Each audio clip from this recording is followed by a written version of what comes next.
from my closet, and it wasn't a a polka dot dress of my wife's, or maybe a tuxedo t-shirt. It was this shirt, and it says, "This world needs you."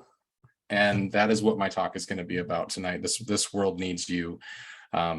And I get to live that out every day in some of the work that I do as a mental health professional, in trying to bring a message of hope to people who are in despair, who are experiencing some of the worst days of their life.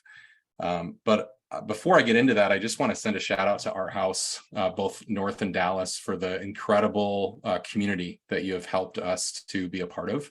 I was fortunate to learn about Art House through the Songwriters workshop retreat that was virtual a few years ago. And I just know that there's a lot of us that don't live in Minnesota or don't live in Texas that have been so grateful for just this opportunity to connect as musicians and artists and creatives.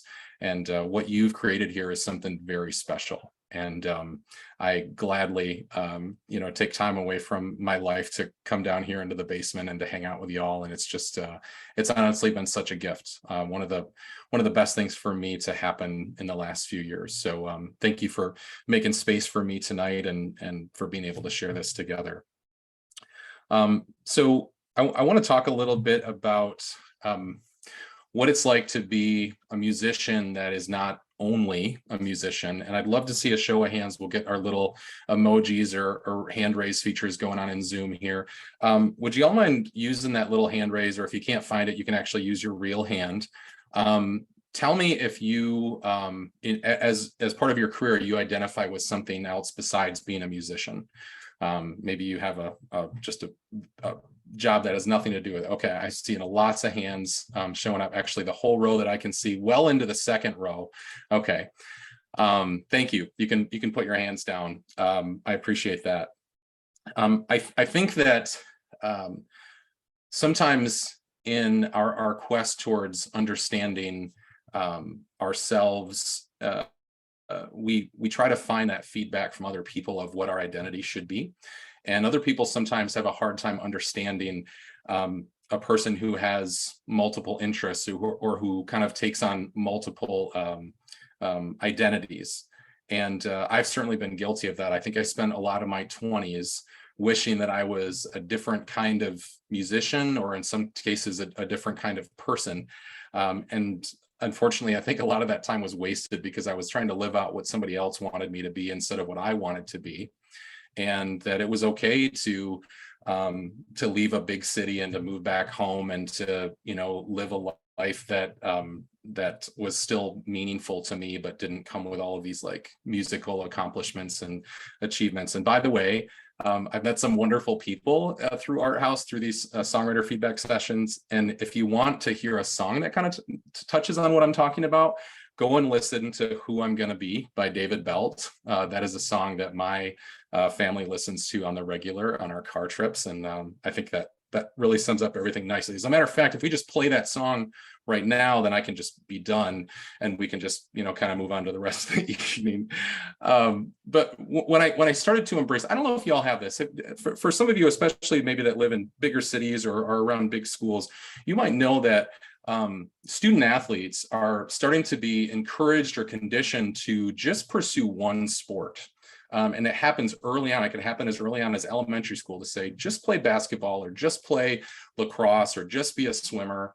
And I think kids are missing out on all these other opportunities to express themselves and to learn like what they can do physically, because these sports have become so competitive at some of these larger schools, like where I live, that kids are not encouraged to diversify. They're not encouraged to do more than one thing.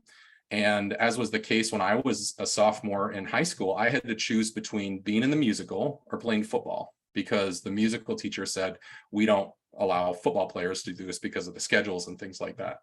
And so I think sometimes the world is sending us messages to be one thing or to be one type of thing. And I want to encourage you today through my short talk here to be more of yourself. And that, in fact, that is what the world needs. The world needs you to be the youest you that you can be.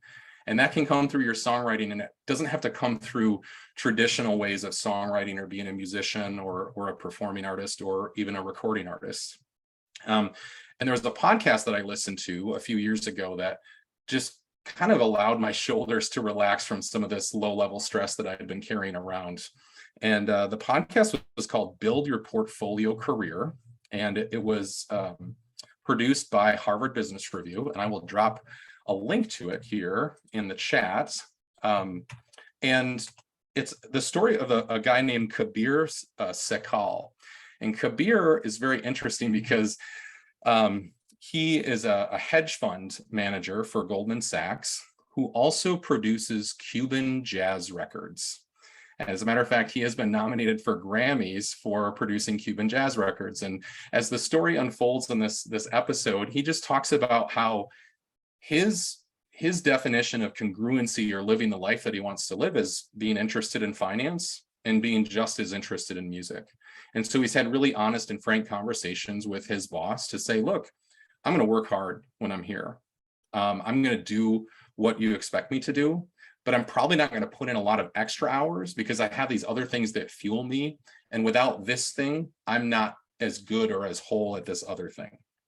And that really started to make me feel more comfortable in my identity as both a mental health professional, which has been my daytime career for the last 15 years or so, as well as a musician. And I started to think about ways that I could incorporate or integrate those things into my life. And sometimes we can fall into just common boxes that we expect musicians to fit in, to say, okay, I'm a musician, so I should be playing a coffee shop, or I should be playing X number of shows per month, or I should be writing X number of songs per month. And you try to follow a path that somebody else has created. And that may have worked for people, but it's also encouraging to know that there are many things that you can do with your music and with the way that you express yourself that will help the world. And which goes back to my theme that this world needs you. It needs you as a musician. I think there's a beautiful symbiosis that exists between artists and people who need artwork or who need creativity in their lives. And I've seen that play out in performances and house concerts and regular concerts and in all different sorts of ways. And I think the world is calling us to get more of ourselves out there instead of be more singular or more just focused on one area of what we can do. So I want to just share a couple ways that I have tried to manifest this in my life, and then I'm going to give you just a few tips here as we start to close. So the first is that I tried to start thinking about how can I infuse my music into my mental health work. So I was working with people with severe and persistent mental illness. And when I was just fresh out of college, like I knew how to play guitar, and noticed that there was like a musical self-expression group that was happening every week for the people that we were serving. And so eventually I started playing music. I formed like a one-time band with a couple of the clients that I was working with, and started to realize just how powerful our music could be. And it would get better reviews at the treatment facilities or the psychiatric hospitals, frankly, than a lot of the therapy groups that were being run. And I started to notice, well, there's all different kinds of poverty that we can experience. And when you're in a mental health crisis, or when you're like separated from society, that could be because you're in a hospital, because you're in a jail or a prison, you're also experiencing other kinds of poverty. And that can include poverty from artistic expression or being able to witness other people expressing themselves. And so I started a program at the psychiatric hospital that I was working at, where we would bring in local musicians every other Monday for about 2 or 3 hours to play on the different units. Because we picked Monday because we knew that that wasn't a busy day normally for musicians. And we knew that they had something that the patients we were serving would really benefit from. And it went over so well. I invited a lot of my friends to be some of those musicians that would play, and I would also encourage them to play their original music. Of course, people again are going to try to maybe pigeon you into say, hey, can you play this cover song or that cover song? But I really wanted it to be a creative and collective space to say, bring you here, because I think people are going to love that. And I got so many responses from my friends who had played that same night in the hospital, and they said, I just can't tell you how fulfilling that was to me, you wouldn't have even have had to pay me tonight, because I loved what I was doing so much. And I knew that I was kind of meeting a need with an opportunity, and bringing these groups together.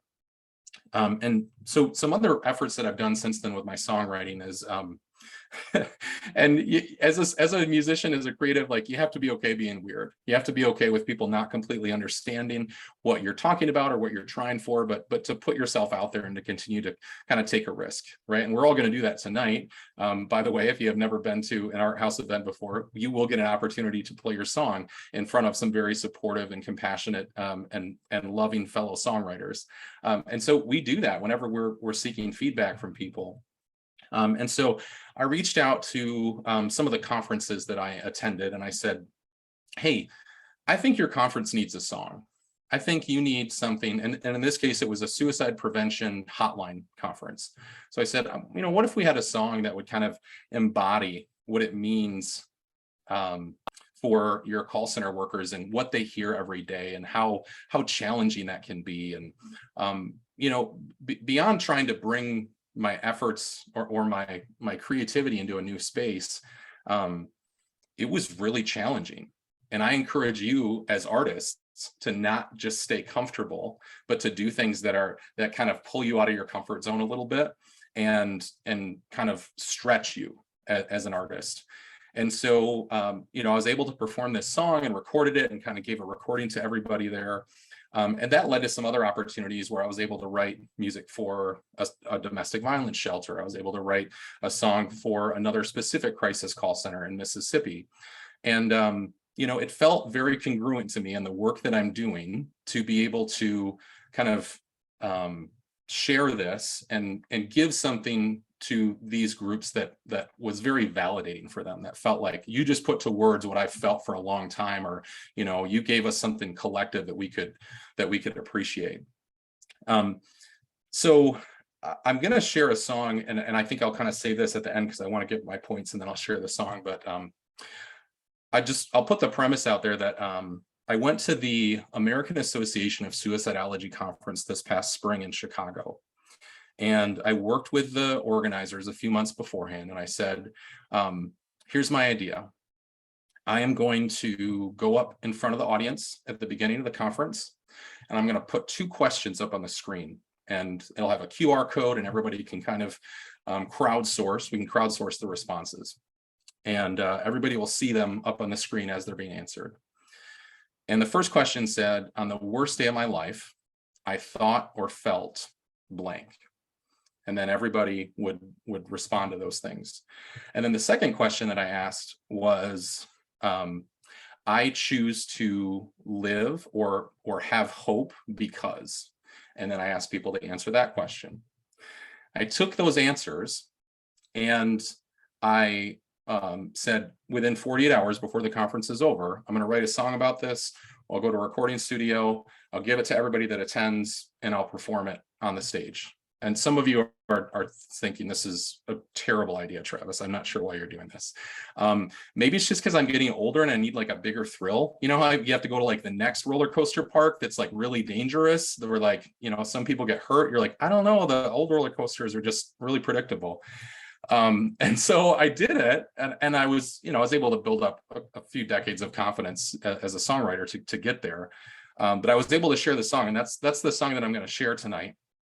But before I do that, I just want to give a couple quick tips for you as a musician as you are continuing in your craft, regardless of how old you are, how much experience you have, how old you feel. The first is to find a community of musicians that help you to grow. And so for those of you obviously here at Art House tonight, I think that's a great first step, but it doesn't have to be the only one. You don't have to be tied to Art House's schedule. You can find local musicians that have similar interests. You can find ones online and test out different formats of songwriting, ones that maybe give you a prompt every month to write a song and to bring those together. But find that community. And if you don't have one, if you have a hard time finding one, then try making one. Try being the person who creates the group, who's willing to carry a little bit more of the load. in order for the benefit of the group. Because I can tell you that I'm sure that people like Anna and Marissa and Sarah get a lot out of this for what they put into it as well. The good old ROI, the return on investment. And the second one is to really challenge yourself and to be okay with things being not okay, or be okay with the discomfort that comes along with songwriting. One of the things I admire most about artists is their constant willingness to go back to the canvas, to go back to the blank sheet, to go back to the legal pad, and to try again, and to build something, no matter how good or bad what they built before, that they can embrace this opportunity to try something new, because it takes a lot of vulnerability. It takes a lot of it just takes a lot of you to do that. The world, or you are asking of yourself to be new again, and that's a beautiful thing. It's a beautiful gift that God has given us, to be creative and to do it again, and to do it again. So I'm going to share this song with you, and it's called New Day. And this is the song that I wrote that was the amalgamation of the experiences. And I'll tell you one more thing before I get started here, and that is I was not prepared when I took in this information from this audience of about 500 people. I was not prepared for the exposure that I had to human suffering. And to the encouragement that I was able to read. And so I did my best to just kind of summarize and put together what felt like the important common themes of what people were sharing. Sorry.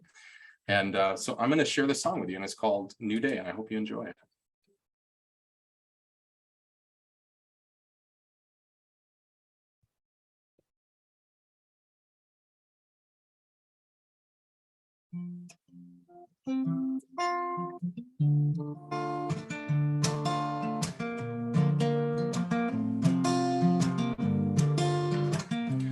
I was abandoned, I was lonely, surrounded by a crowd, but felt like an own me. I wanted to die, wanted this to be over, carrying pails of heartache on my shoulders, on my shoulders.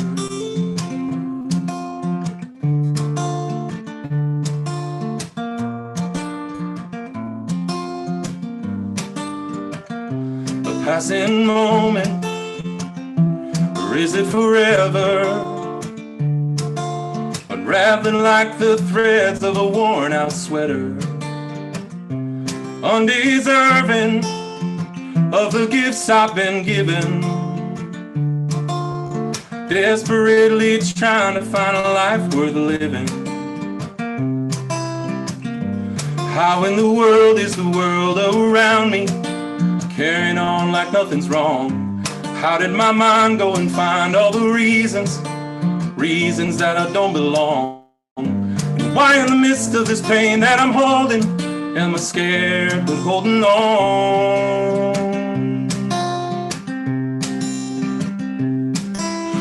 I'm finding hope in a new day. I'm not claiming all is better. The seasons change and you can't stop the weather, but I'm showing up in a new way, unashamed and unafraid to say, whether skies are blue or black or gray, I'll find hope in a new day.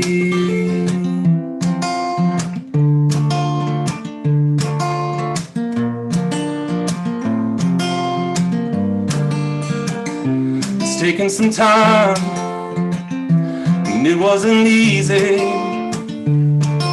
What I thought would make me happy just don't please me. And I have been blessed by the kindness of strangers,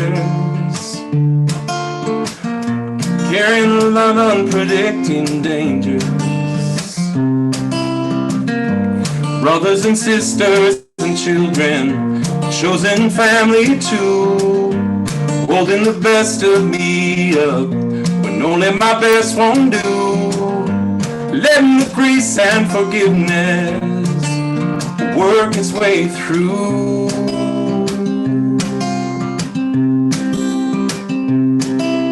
I'm finding hope in a new day. I'm not claiming all is better. The seasons change and you can't stop the weather, but I'm showing up in a new way, unashamed and unafraid to say, whether skies are blue or black or gray, I found hope in a new day.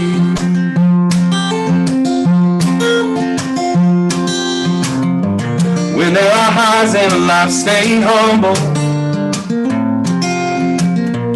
When there are lows in life, stay hopeful. Take these blessings and pass them on just the same, making meaning from your pain. I'm finding hope in a new day. I'm not claiming all is better. The seasons change and you can't stop the weather, but I'm showing up in a new way, unashamed and unafraid to say, whether skies are blue or black or gray, I find hope in a new day.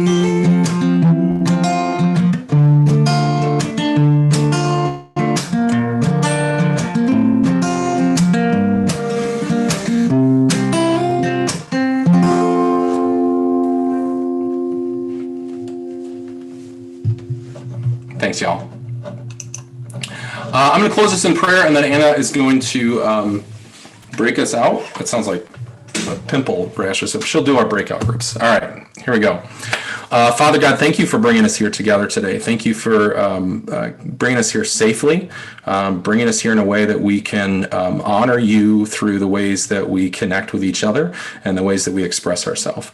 We pray that you would bless our time together in these groups as we share our hearts with one another. Help us to be vulnerable and authentic and honoring of each other's craft and each other's beauty that comes from you. We ask all of these things in your name. Amen.